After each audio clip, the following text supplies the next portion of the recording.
First at 5, a dangerous crash in the downtown tunnel has workers calling for a change. They say drivers don't respect the rules during a big rehab project that many of us have experienced firsthand. The driver of this car was taken to the hospital with non-life-threatening injuries, and no workers were hurt this time.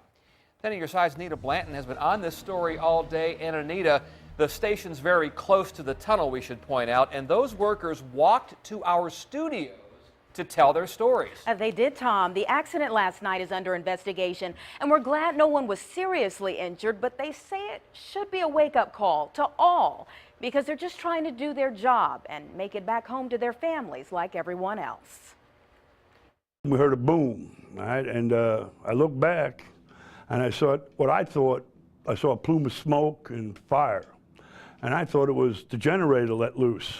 These men work with diesel generators on their trucks, but last night, that wasn't what was making the noise. This car had crashed right into the back of them, quickly catching fire, even though their lane was closed for rehab work. I went back there with the fire bottle to put the fire out, and that's when I realized that there was a car there. No one was injured, but once this scene was cleared, they had plenty to say. They don't respect the lane closure whatsoever. We have crash trucks, lights flashing all over the place.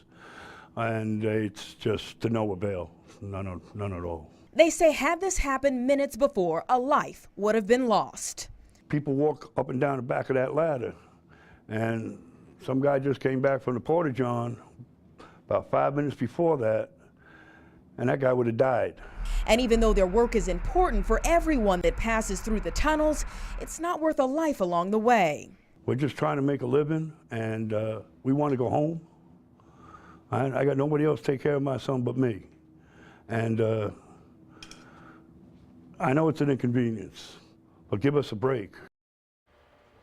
That's all they want. It was a frightening experience, but they say the circumstances happen too often. And coming up at 6 o'clock, you'll hear from Elizabeth River Crossings that contracts for this company. We'll hear more about their safety practices and what they have to say to drivers who have to pass through that tunnel every day. Tom? A strong